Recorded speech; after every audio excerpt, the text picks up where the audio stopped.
네, 한흥교회 성경일동학교에 오신 여러분들을 환영합니다. 오늘은 고린도 후서를 함께 연구하는 시간을 갖겠습니다.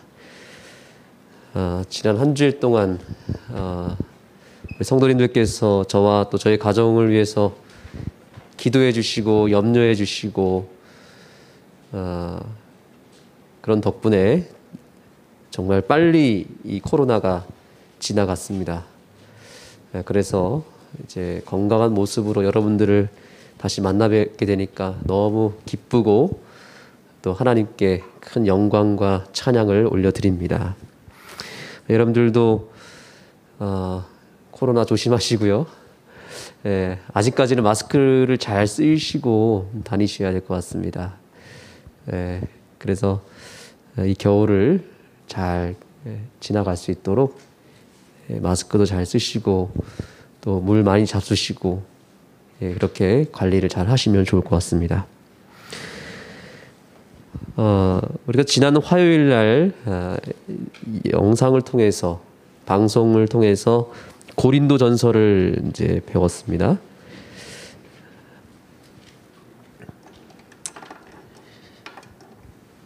고린도 전서의 후속 편이 바로 고린도 후서가 되겠습니다. 고린도 전서는 어느 교회에 쓴 편지죠? 고린도 교회에 쓴 편지입니다. 그런데 왜 바울은 다시 고린도 후서를 썼을까요? 왜 썼을까요? 아주 간단한 이유입니다. 자, 고린도 교회에 여러 가지 문제가 있었다 그랬습니다. 그래서 바울은 그 고린도 교회를 너무나 사랑했고 애정이 있었고 관심이 있었고 자기가 전도한 영혼들이 있는 교회였기 때문에 그 고린도 교회의 문제는 자기의 문제나 다름없었습니다. 그래서 편지를 썼습니다. 아주 조직적으로 교리적으로 체계적으로 신학적으로 탄탄한 논리를 가지고 그들의 문제를 다루고 권면했단 말이죠. 그런데 왜 고린도 후서를 또 썼을까요?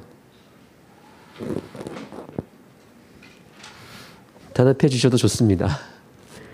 왜 썼을까요?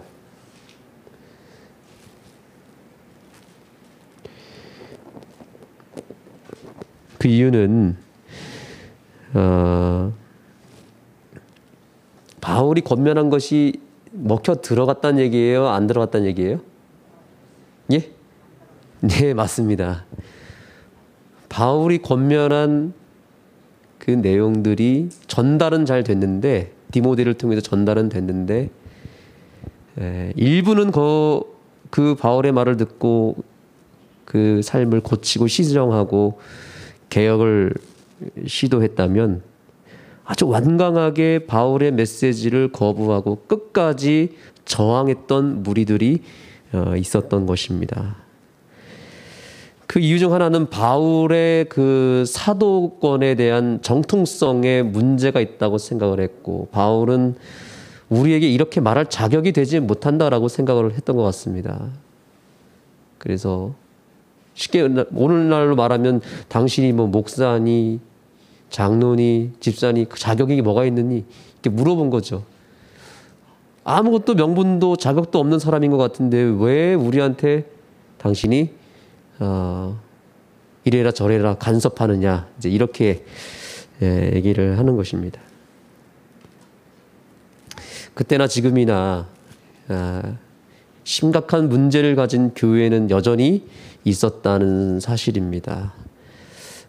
저는 이 사실 자체로 조금 위안이 되더라고요. 문제가 없는 교회가 있다 없다. 없다는 사실입니다. 문제가 없는 교회는 없습니다. 어느 교회를 가든지 그 교회에는 항상 문제가 있습니다. 왜 그럴까요? 우리 자체가 다 죄인이고 다 문제를 껴안고 살아가는 백성들이 모이는 공동체가 교회이기 때문에 문제가 없을 수가 없습니다. 그래서 예수님께서는 내가 의인을 부르러 온 것이 아니라 누구를 부르러 왔다고요? 죄인을 부르러 왔다는 거죠. 의원이 왜 존재하느냐? 그것은 병든 자들이 있기 때문에 의원이 있는 것처럼 교회는 바로 그런 병원, 의원과 같은 곳이기 때문에 당연히 아픈 사람이 있고 병든 존재가 있고 영적으로 문제가 있는 사람들이 많을 수밖에 없고 그런 문제를 해결하기 위해서 그 교회가 세워진 것이다라고 보면 되지 않겠습니까? 네.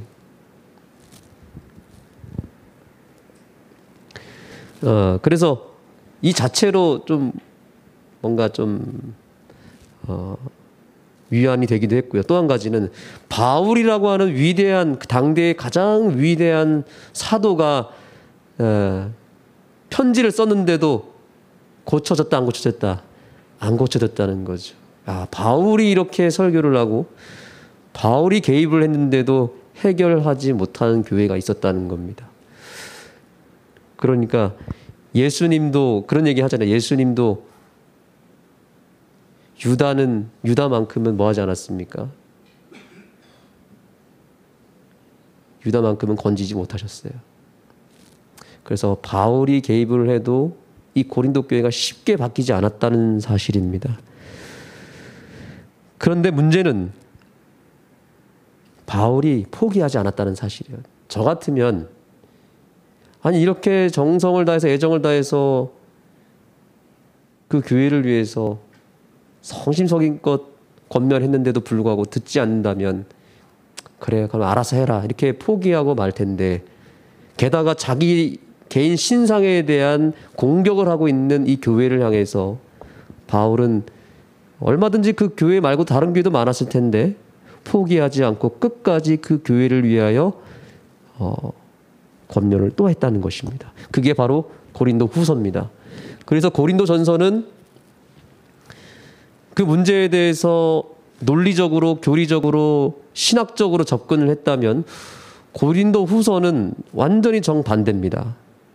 어떻게 접근했냐면 자기 개인의 신앙과 삶에 대한 간증을 하기 시작합니다. 나는 이러이러한 사람이고 나는 그래서 이러한 배경 속에서 예수님을 만났고 그래서 이러한 차원에서 당신들에게 권면을 한 것입니다. 그래서 1장부터 7장까지는 사도직에 대한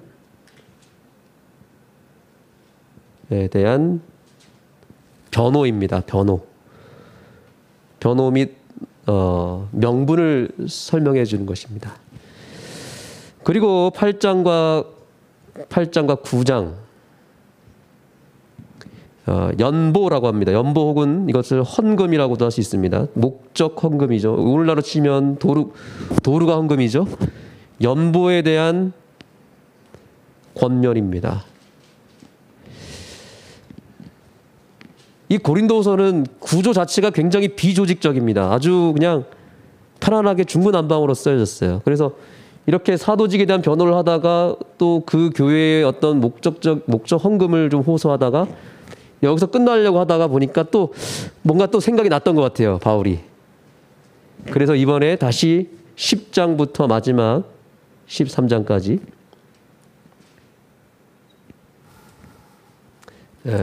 바울을 공격하는 대상을 향해서 다시 한번 반박합니다.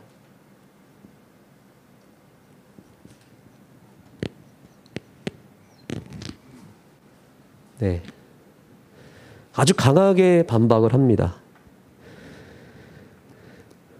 그리고 거의 마지막에는 그 반박의 수준이 얼마나 강력했냐면 자기 자신에 대해서 자랑했습니다. 고린도후서에는 자랑이라고 하는 이 용어가 무려 30번 정도가 쓰여졌습니다. 그래서 고린도후서를 자랑의 책이라고도 얘기합니다. 자랑의 책. 우리도 자기 자랑을 그래도 가끔씩 하잖아요. 그렇죠? 근데 바울도 자랑을 했는데 어떤 자랑을 했는지 우리는 좀 볼 필요가 있을 것 같습니다. 그리고 왜 바울은 자기 자신에 대해서 자랑할 수밖에 없었을까? 그리고 그 바울의 자랑을 듣고 나서 고린도 교회는 드디어 변화되기 시작했습니다. 어떤 자랑이었길래 변화될 수 있었을까? 우리는 한 번 정도는 생각해 볼 필요가 있습니다. 자, 그렇다면 이제 좀 살펴보겠습니다. 바울이 고린도 후서를 쓴 목적은 이제 분명해졌습니다. 그것은 쉽게 얘기하면 바울이 자기 자신에 대해서 이제 오픈한 거예요. 드러낸 것입니다. 이건 굉장히 중요한 개념입니다. 자기 자신에 있는 인생에 대해서 심지어 자기 자신의 약점과 치부까지 다 드러내면서 오픈하여 자기 삶을 간증했고 내가 어떤 인생을 살아왔는지를 쉽게 얘기하면 자랑했다 그랬죠. 그래서 이렇게 한 목적이 무엇인지를 알아야 되는데 이것은 그들과 더 가까워지고 그들의 마음을 열기 위해서 자기 자신을 오픈했다는 사실입니다. 이것을 오늘날의 용어로 뭐라고 얘기하냐면 스토리텔링이라고 말을 합니다. 오늘날의 시대를 스토리텔링의 시대라고 합니다. 사람들은 이야기를 좋아하고 이야기를 듣습니다. 그리고 그 이야기 속에서 공감하고 힐링합니다. 우리 교회도 이 부분이 저는 필요하다고 생각합니다. 고린도 전서와 같은 맥락에서 우리는 정확한 메시지를 복음을 증거할 필요가 있습니다. 근데 거기서 끝나면 될까요? 우리가 아무리 전도를 하고 사람들에게 메시지를 증거해도 사람들의 마음은 쉽사리 움직이고 열리지 않습니다. 왜 그러냐면 오늘날은 그야말로 말씀드린 대로 스토리텔링의 시대이기 때문에 우리의 삶을 또한 오픈하고 공개할 필요가 있는 것입니다. 그래서 그 사람이 다가와서 어떤 메시지를 전하는 것보다 더 관심을 갖는 것은 그 사람이 어떤 삶을 살고 어떤 스토리가 있는지에 관심이 있다는 거예요. 그래서 사람들이 찾는 사람들은 어떤 사람들이냐면 스토리텔러를 찾습니다. 그 사람에게 가면 그 사람의 삶의 이야기를 들을 수 있고 그 이야기 속에서 뭔가 같이 공감하면서 힐링할 수 있는 계기를 마련한다는 거죠. 저는 이것이 교회 안에서도 반드시 필요하다고 생각하고 저와 여러분 한 분 한 분이 다 그런 의미에서 스토리텔러가 되어야 된다고 생각합니다. 우리 박은혜 사모와 우리 김은혜 집사님 그리고 김연애 집사님이 소그룹을 할 때 제가 자세히 가끔씩 이렇게 보면은 부럽다는 생각했습니다. 자세히 보니까 고린도 전서의 그 영적인 부분을 나눌 뿐만 아니라 무엇을 나누는가 자세히 봤더니 뭘 나눌까요? 삶을 나누더라고요. 스토리를 나누더라고요. 김은혜 쌤 맞죠? 좀 힐링이 되셨습니까? 힐링이 많이 되지 않던가요? 예, 삶을 나누고 이야기를 서로 나누다 보니까 시간 가는 줄 모르고 그죠? 지금 바울이 그런 접근을 하고 있는 것입니다. 그렇게 메시지를 전했지만 그들의 마음이 열리지 않자 어떻게 한 거예요? 그 삶을 오픈해서 그 삶의 이야기를 그들에게 알려준 것입니다. 제가 최근에도 우리 교회의 한 분을 찾아갔습니다. 올해 몇 주 동안 교회를 안 나오셔서 찾아갔는데 지난번 전도회 때입니다. 전도사님과 같이 찾아갔는데 이분이 그동안 하고 싶었던 이야기들을 쫙 하는 것입니다. 1시간이 넘도록 거의 2시간이 돼가는데 그분의 인생 이야기에서부터 최근의 이야기까지 그리고 아는 교회를 나오게 되면서 겪었던 여러 이야기들 정말 많은 이야기들 제가 처음 듣는 이야기들을 많이 들었습니다. 그리고 나서 그분이 마지막에 어떻게 말씀하셨냐면 이렇게 말씀하셨습니다. 목사님 이제 제가 살 것 같습니다. 이렇게 얘기하시더라고요. 이제 제가 살 것 같습니다. 자기가 이 이야기를 누군가한테 하고 싶었는데 이제서야 다 털어놓게 되니까 살 것 같다라는 얘기를 하시더라고요. 이게 필요한 거였구나. 우리들의 삶의 이야기를 나누는 스토리텔링이 참 필요하다는 생각을 했습니다. 우리 아는교회 성도 여러분 스토리텔러가 되시겠습니까? 바울처럼 스토리텔러가 되셨으면 좋겠습니다. 안식일 예배가 딱 마치면 식사하시고 곧바로 집으로 가지 마시고 오후에 좀 남으셔서 같이 삶을 나누는 그 힐링의 시간 함께 보내셨으면 좋겠습니다. 그렇게 한번 해보시겠습니까? 우리 옆 사람을 바라보시고 축복하시기 바랍니다. 스토리텔러가 되시기 바랍니다. 이렇게 축복해 주시면 좋을 것 같습니다. 네. 인사해 주세요. 스토리텔러가 되어 주시기 바랍니다. 김창희 장로님, 스토리텔러가 되어 주시겠습니까? 네, 감사합니다. 집사님, 스토리텔러가 되어 주시겠습니까? 네, 감사합니다. 자, 그러면 바울이 어떤 스토리텔링을 했는지 보겠습니다. 자, 3장 3절을 보시겠습니다. 고린도후서 3장 3절. 예, 고린도후서에는 참 주옥 같은 말씀들이 많이 있는데요. 특별히 3장 3절에 보시면 너희는 우리로 말미암아 나타난 그리스도의 편지니 이는 먹으로 쓴 것이 아니요 오직 살아계신 하나님의 영으로 한 것이며 또 돌 위에 쓴 것이 아니요 오직 육의 신비에 한 것이라. 한번 따라해 보겠습니다. 너희는 우리로 말미암아 나타난 그리스도의 편지니. 여러분, 저와 여러분이 무엇이라고요? 편지라니까요. 편지. 제가 스토리텔러가 되자고 그랬잖아요. 그 얘기를 하는 겁니다. 우리는 예수 그리스도의 이야기를 나눠주는 이야기꾼이에요. 편지입니다. 걸어다니는 편지. 스토리텔러예요. 근데 왜 이야기를 했냐면 바울의 사도직의 정통성이 도대체 어디에 있느냐라고 그들이 반박하고 그 바울의 권면을 완강하게 거부했을 때 바울이 이 말을 한 겁니다. 오늘날로 말하면 이런 겁니다. 이제 고린도 교회 사람들 얘기하는 거예요. 당신 목사증 있어요? 목사 자격증 있습니까? 장로 증서라도 있습니까? 집사 안수증 있습니까? 뭐 이런 얘기를 한 거죠. 증서가 있냐고. 정통성을 물어본 거예요. 당신 도대체 어디서 어떤 자격을 얻고 우리한테 얘기하는 겁니까? 라고 얘기했을 때 뭐라고 얘기했냐면 나나 여러분이나 우리 모두는 다 그리스도의 편지입니다.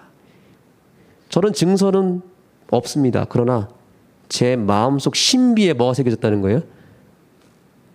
증서가 새겨졌습니다. 그 얘기를 한 것입니다. 바울은 바로 나는 영적으로 하나님께 안수를 받았고 영적으로 사도 직분을 받았고 그 증서의 글씨는 종이에다 쓴 것이 아니라 먹으로 쓴 것이 아니라 어디에 썼다고요? 육의 신비에 썼다라고 말하고 있는 것입니다. 그러면서 얘기하는 게 뭐예요? 6절입니다. 저가 또 우리로 새 언약의 일꾼이 되기에 만족해 하셨으니 이렇게 얘기합니다. 우리가 5절 보세요. 우리가 무슨 일이든지 우리에게서 난 것 같이 생각하여 스스로 만족할 것이 아니니. 우리에게서 난 게 아니란 말이죠. 그런 직분은요. 누구에게서 났대요? 우리의 만족은 오직 누구에게로부터 났다고요? 하나님께로부터 났다는 거죠. 침례에는 두 종류가 있다고 그랬습니다. 물의 침례가 있고 성령의 침례가 있습니다. 물의 침례는 이 자리에서 물로 베풀어주는 침례는 여기 있는 인간, 목사가 줄 수 있는 침례예요. 인간이 줄 수 있는 침례가 있어요. 그건 얼마든지 할 수 있고 얼마든지 받을 수 있습니다. 그런데 성령의 침례는 인간이 줄 수 있습니까? 없습니까? 인간이 줄 수 없고 오직 예수님만 베풀어 줄 수 있는 침례가 있는 거예요. 우리가 아무리 물의 침례를 받았다 할지라도 반드시 거기서 끝나는 게 아니라 누구한테 또 침례를 받아야 돼요? 예수님께로부터 성령의 침례를 받아야만 진짜 침례를 받은 것이죠. 마찬가지로 우리가 장로 안수, 집사 안수 어떤 직분을 이 교회에서 받을 때에 인간으로부터 받는 직분은 의미가 있을까요? 없을까요? 어떤 면에서 없다는 거죠. 반드시 누구한테 직분을 받아야 될까요? 하나님께로부터 그 직분을 받아야 된다는 것입니다. 인간이 주는 직분도 있지만 하나님이 주는 직분이 더 중요하다. 바울은 지금 그걸 주장하는 겁니다. 나는 하나님께로부터 그 직분을 받았다.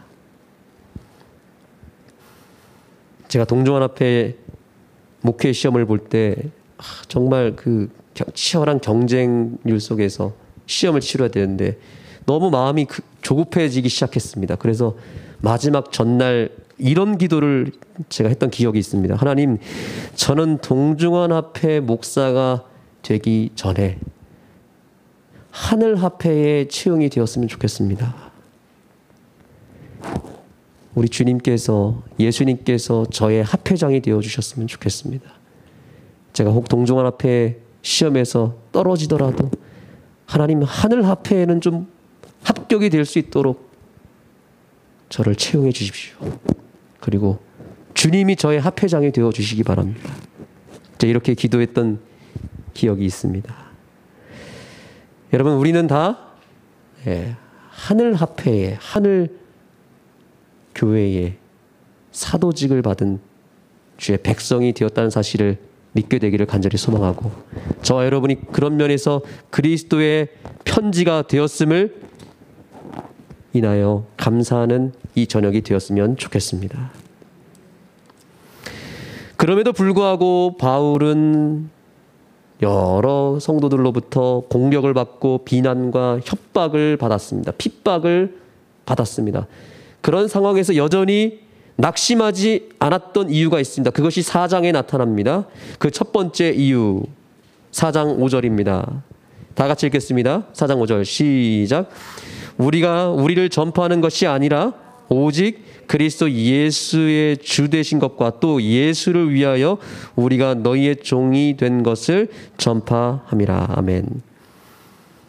바울이 왜 낙심하지 않았냐면, 어차피 내가 공격을 받아도 내가 전파되는 게 아니라 내가 믿는 예수님이 전파되기 때문에 나는 낙담하지 않는다라고 고백한 것입니다. 또한 두 번째 이유가 16절입니다. 이것도 같이 읽겠습니다. 그러므로 16절 시작. 그러므로 우리가 낙심하지 아니하노니 겉사람은 후패하나 우리의 속은 날로 새롭도다. 우리의 겉모습, 겉으로 드러난 여러 가지 그런 배경, 그런 직분, 그건 겉사람일 뿐이지, 나는 뭐 한다는 거예요? 겉사람은 공격을 받고 겉사람은 후패하나 내 속사람은 날로 새로워지는 비결을 가지고 있었기 때문에 나는 실망하지 않는다. 우리 사랑하는 아는 성도 여러분, 우리가 비록 겉사람은 점점 후패하고 또 때때로 병들고 늙고 또 아프고 또 점점 뭔가 겉사람은 후패하는 것처럼 느껴질지라도 저와 여러분의 속사람은 날로 새로워지게 되기를 소망합니다. 세 번째 이유 18절입니다. 우리의 돌아보는 것은 보이는 것이 아니요 보이지 않는 것이니 보이는 것은 잠깐이요 보이지 않는 것은 영원하다. 바울은 보이지 않는 것을 믿었기 때문에 절대 낭망하지 않았던 것입니다.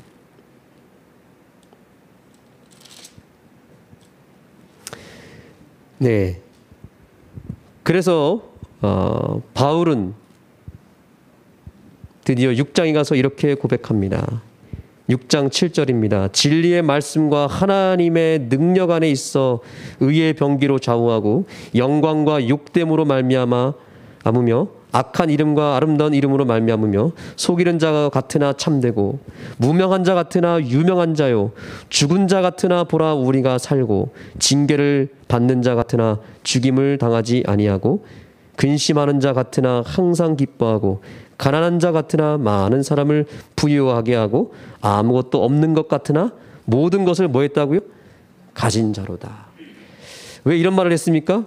나는 진리의 말씀이 있고 하나님의 능력이 내 안에 있기 때문에 내가 비록 가난해 보이고 유명하지 않은 무명한 자처럼 보이고 모든 것을 잃은 아무것도 없는 자처럼 보이지만 나는 사실 모든 것을 가졌다.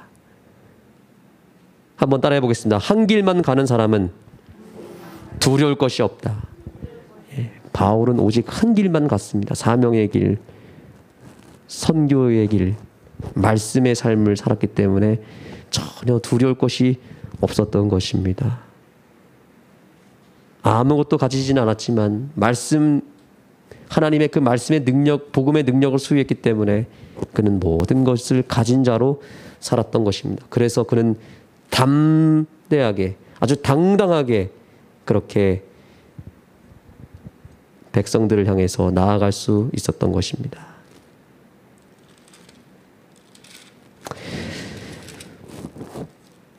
자, 이렇게 해서 바울이 자기 자신을 변호하기 시작했고 이제 8장부터는 그 교회를 향하여 헌금에 대한 호소를 합니다. 그러면서 헌금을 해야 되는 여러 가지 이유 중 하나를 설명합니다. 그것은 9절에 나타납니다. 8장 9절 다 같이 읽겠습니다. 왜 우리가 하나님 앞에 드리는 것을 주저하지 말아야 되는가? 9절입니다. 시작. 우리 주 예수 그리스도의 은혜를 너희가 알거니와 부요하신 자로서 너희를 위하여 가난하게 되심은 그의 가난하심을 인하여 너희로 부요케 하려 하심이니라. 여러분, 우리가 부요하게 된 것은 그냥 생긴 게 아니라 우리 주님께서 그분이 가진 모든 것을 다 털어서 누구에게 주셨기 때문입니까? 우리에게 주심으로 말미암아 그분이 스스로 가난에 처하셨기 때문에 그런 것입니다. 그 사실을 믿으십니까? 가난하게 됐다는 얘기는 무엇입니까? 아무것도 가진 게 없게 되었다는 거죠. 그분이 예수 그리스도라고 하는 아들, 하나밖에 없는 아들에게 온 우주의 권세를 주시고 그 아들을 뭐 했습니까? 우리에게 주시지 않았습니까? 예수님을 받았다는 말은 하나님 아버지의 모든 것을 내가 받았다는 의미입니다. 그래서 우리가 부유하게 되었으니 이제 하나님 앞에 풍성한 연보를 넘치도록 하도록 권면하고 있는 것입니다. 그러면서 9장에 가시면 연보를 낼 때, 연금을 낼 때 어떻게 해야 될지를 그 원칙을 몇 가지로 소개합니다. 9장 5절입니다. 이러므로 내가 이 형제들로 먼저 너희에게 가서 너희의 전에 약속한 연보를 미리 준비케 하도록 권면하는 것이 필요한 줄 생각하노니 이렇게 준비하여야 참 연보답고. 우리가 헌금을 준비할 때 어떻게 해야 된다는 얘기입니까? 미리 준비하도록 바울은 말하고 있습니다. 그 시간이 다 되어서 부랴부랴 하는 게 아니라 미리 생각하고 준비하도록 얘기하고 있는 것입니다. 아주 구체적인 언급을 하고 있죠. 그렇죠? 그 다음에 두 번째 원칙입니다. 두 번째 원칙은 7절에 나타납니다. 각각 그 마음에 정한 대로 할 것이요 인색함으로나 억지로 하지 말지니. 인색하거나 억지로 하지 않고 넉넉한 마음을 가지고 자발적인 마음으로 해야 된다라고 말하고 있습니다. 세 번째, 하나님은 어떤 자를 사랑하신다고요? 즐겨내는 자를 사랑하신다. 이왕 하나님께 드릴 때 즐거운 마음으로, 정말 감사하는 마음으로 드리기를 원하시는 것입니다. 마지막 네 번째 특징은 8절입니다. 다 같이 읽겠습니다. 시작. 하나님이 능히 모든 은혜를 너희에게 넘치게 하시나니 이는 너희로 모든 일을 항상 모든 것이 넉넉하게 하여 모든 착한 일을 넘치게 하려 하심이라. 아멘.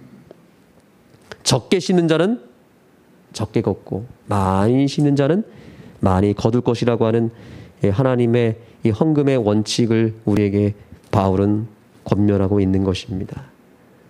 그렇게 해서 이 고린도 교회가 더 헌신하여 가난한 성도들을 섬길 수 있는 일에 도움을 얻기 위하여 바울이 호소를 했던 것입니다.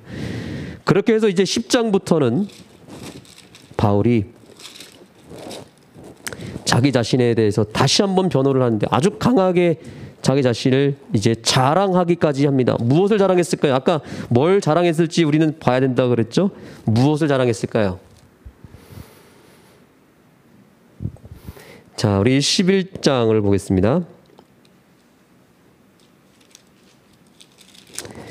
바울이 자랑한 여러 가지 이것들 가운데 12장입니다. 12장 7절입니다. 여러 계시를 받은 것이 지극히 크므로 너무 자고하지 않게 하시려고 내 육체의 가시 곧 사단의 사자를 주셨으니 이는 나를 쳐서 너무 자고하지 않게 하려 하심이니라. 바울이 자기 자신의 약한 것을 자랑했던 것입니다. 다른 것을 자랑한 게 아니라 오히려 여기 10장 17절에 보면 자랑하는 자는 주 안에서 자랑할지니라. 옳다 인정받는 자는 자기를 칭찬하는 자가 아니요 오직 주께서 칭찬하신 자라고 얘기하면서 주 안에서 자랑하는 방법을 우리에게 소개하는데 그것은 다름 아니라 자기 자신의 연약한 것을 자랑하는 것이었습니다.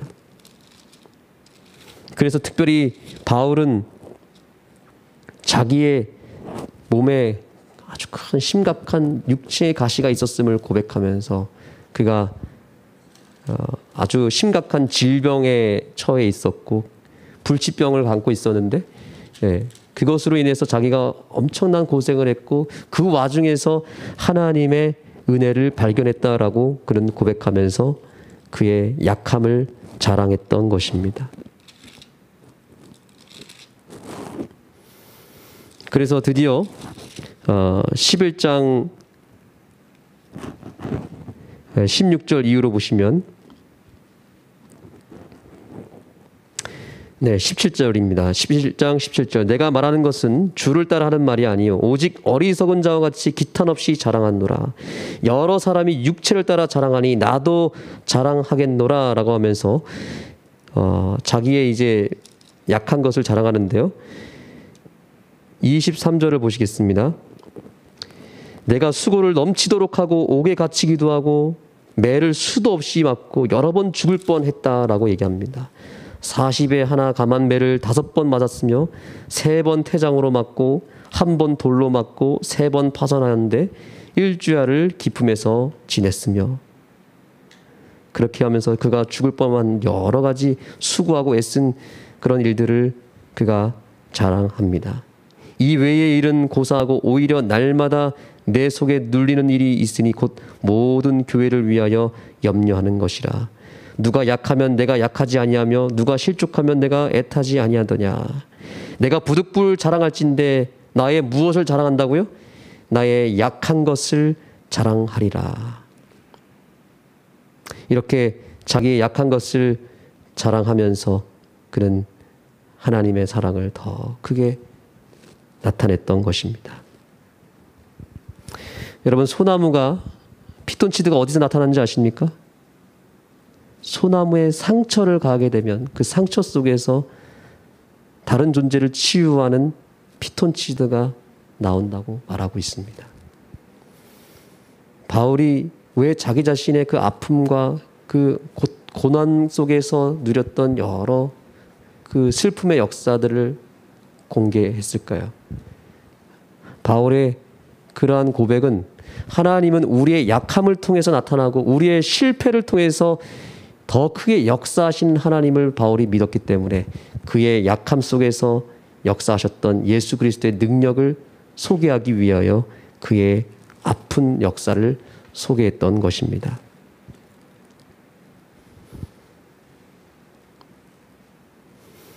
그래서 바울은 이 고린도서를 마무리하면서 그것이 자기가 짊어졌던 십자가라고 얘기하고 그 십자가의 참된 의미를 이렇게 얘기했던 것입니다. 대쟁투청서에 보면 674페이지에는 예수님의 십자가를 이렇게 얘기합니다. 우리 구주께서는 십자가의 표를 영원히 언제나 간직하실 것이다. 그분의 상하신 머리와 옆구리와 손발에는 죄가 벗어놓은 잔인한 흔적이 남게 된다. 인류를 하나님과 화목하게 하기 위해서 붉은 피를 흘린 그 옆구리를 구주의 영광이 나타나고 권능이 그 속에 감춰진 것이다. 그분의 굴욕의 표는 그분의 가장 큰 영광이다. 갈보리에서 상한 흔적은 영원한 시대를 통하여 주님을 향한 찬양을 불러일으키고 그분의 능력을 말해 줄 것이다. 예수님께서 당하신 그 십자가의 고통과 아픔이 영원토록 저와 여러분을 고쳐주고 회복시켜주고 그 십자가의 상처를 볼 때마다 우리가 회개하고 그분을 찬양하도록 만들기 위해서 이제 예수님이 이 땅에 오시고 재림하시면 모든 사람들의 상처는 다 다 회복이 되겠지만 유일하게 회복되지 않고 영원토록 그 상처가 아물지 않는 한 분이 계시는데 그게 바로 예수 그리스도이십니다.